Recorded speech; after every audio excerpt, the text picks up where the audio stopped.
Hello दोस्तों, मैं doctor Asad Anees. आज हम लोग बात करेंगे पायरिया के लिए होम ट्रीटमेंट क्या होता है, घरेलू उपचार क्या होता है, होम रेमेडीज के जरिए किस तरीके से पायरिया जैसी बीमारी को दूर किया जा सकता है। इस सामग्री को, इस पाउडर को बनाने के लिए 4 चीज़ों की आवश्यकता होती है, 4 चीज़ों की ज़रूरत होती है। पहली चीज़ होती है हल्दी, तो 10 ग्राम हल्दी पाउडर ले लेंगे। और दूसरी चीज़ होती है सेंधा नमक, रॉक साल्ट। तो रॉक साल्ट को आप अच्छी तरीके से ग्राइंड कर लीजिए, पीस लीजिए, एक पाउडर बना लीजिए। पाउडर का 10 ग्राम ले लीजिए। उसके बाद तीसरी चीज होती है एलम या फिटकरी। फिटकरी का को सबसे पहले ये होता है कि आप तवे पे इसको गर्म कर लेंगे। जब इसको तवे पे डालेंगे तो गर्म तवे पे जब ये पड़ती है, फिटकरी पड़ेगी तो एक बिल्कुल मेल्ट हो जाएगी, पिघल जाएगी। उसके बाद फिर जब पिघल जाती है पूरी तरीके से तो आप चूल्हे को बंद कर दीजिए, तवे को ठंडा होने दीजिए। जब तवा ठंडा हो जाता है तो वापस ये बिल्कुल जम जाएगी, ठोस हो जाएगी फिटकरी। जब ये ठोस हो जाती है, व्हाइट हो जाती है पूरी तरीके से तवे पे, तो फिर आप इसको तवे से निकाल के उसको अच्छी तरीके से मिक्सर में ग्राइंड कर लीजिए, पीस लीजिए, इसका भी पाउडर बना लीजिए। तो इस पाउडर का भी 10 ग्राम ले लेंगे।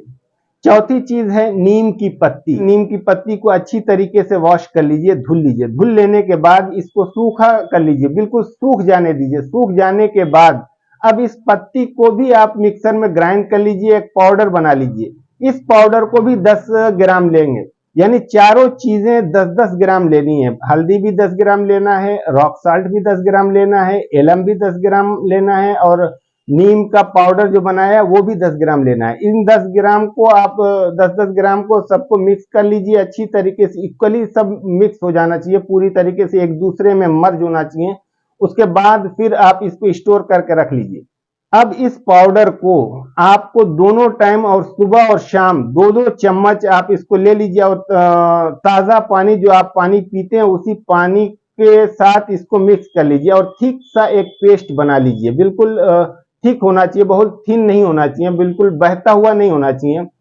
तो ठीक सा पेस्ट बना लेने के बाद इस पेस्ट से आप अपने हाथों से, अपनी उंगली से, साफ हाथों से, उससे पहले आप अपने हाथ को अच्छी तरीके से साबुन से वॉश कर लीजिए। वॉश कर लेने के बाद फिर इस पेस्ट से अपने दांतों को, अपने मसूड़ों को 5 मिनट तक के लिए आप मसाज कीजिए। धीरे धीरे मसाज करना है, लाइक दिस, ऐसे मसाज करते रहिए। 5 मिनट तक मसाज करने के बाद आप उसको स्पिट कर लीजिए, थूक लीजिए। उसके बाद आप एक अल्ट्रा सॉफ्ट ब्रश हो, बिल्कुल सॉफ्ट मुलायम ब्रश लीजिए। उस ब्रश से जो बचा हुआ पेस्ट है आपके पास, उस पेस्ट से, जैसे आप नॉर्मल पेस्ट दूसरे पेस्ट कर रहे थे आज से पहले, उसी तरीके से इस पेस्ट से आप ब्रश करेंगे। 2 मिनट तक अब आपको आराम से धीरे धीरे ब्रश करना है। ब्रश करने के बाद फिर 2-3 मिनट के लिए छोड़ दीजिए। यानी मसाज करने से लेके लास्ट में वॉश करने तक, मुंह को वॉश करने तक, मुंह के अंदर वो 10 मिनट तक ये पेस्ट पड़ा रहे।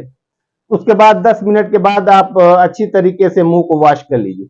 ये चारों चीजें बहुत ही कारगर होती हैं। चारों चीजों में प्रॉपर्टी होती है, एंटीबैक्टीरियल प्रॉपर्टी होती है। यानी हल्दी में भी एंटीबैक्टीरियल प्रॉपर्टी होती है और एंटी कैंसरस प्रॉपर्टी भी होती है। उसी तरीके से नमक में भी एंटीबैक्टीरियल प्रॉपर्टी होती है। उसी तरीके से फिटकरी में, एलम में भी एंटीबैक्टीरियल प्रॉपर्टी होती है। और ये फिटकरी, एलम एक जगह और काम करता है, ब्लड क्लॉटिंग में हेल्प करता है। जहां पे ब्लीडिंग हो रही थी वहां पे ब्लीडिंग को रोकने के लिए, यानी क्लॉट फॉर्मेशन के लिए एलम बहुत अच्छा काम करता है। तो जब ब्लीडिंग होगी, मसूड़ों से ब्लीडिंग होगी, तो वहां पे क्लॉटिंग होगी। एलम के इस्तेमाल से वहां पे क्लॉट फॉर्मेशन होगा। जब क्लॉट फॉर्मेशन हो जाएगा, वहां पे थक्का जम जाएगा, तो ब्लीडिंग रुक जाएगी। इसी तरीके से नीम भी एक बहुत ही प्राचीन टाइम से इसका मेडिकल क्षेत्र में इसका इस्तेमाल होता रहा है और ये बहुत ही अच्छी एंटीबैक्टीरियल प्रॉपर्टी रखती है। तो इस तरीके से सारों चीजों के मिक्सचर को आप अगर सुबह और शाम दोनों टाइम, कम से कम 1 हफ्ते तक आप अगर इसका इस्तेमाल करते हैं, आप खुद ही इसका फायदा और बदलाव नजर आने लगेगा। आप खुद इसको महसूस करेंगे। हाँ, कभी कभी ऐसा होता है कि जहाँ पे गंदगी बहुत डीप होती है, बहुत ही गहरी होती है, यानी कैलकुलस बिल्कुल अंदर तक पहुंचा हुआ है, तो फिर वहां पे आपको एक डेंटिस्ट से मिलना होगा। वहां पे डेंटिस्ट का जो ट्रीटमेंट होगा, एक प्रोफेशनल ट्रीटमेंट होगा, उस ट्रीटमेंट को आपको कराना होगा।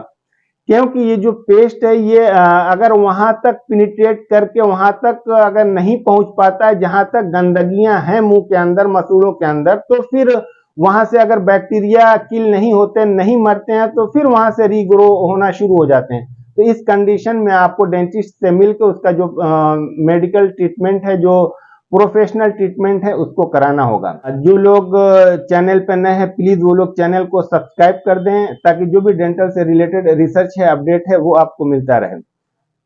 और एक चीज, जब आप इसका इस्तेमाल करते हैं तो प्लीज आप इसके इस्तेमाल का फीडबैक हमको कमेंट में जरूर दीजिए। और भी अगर किसी को मुंह से या दांतों से संबंधित कोई से सहायता लेना हो या कोई जानकारी हासिल करनी हो, तो आप कमेंट के जरिए पूछ सकते हैं। हम 24 घंटे के अंदर अंदर आपको उसका रिप्लाई करेंगे। धन्यवाद।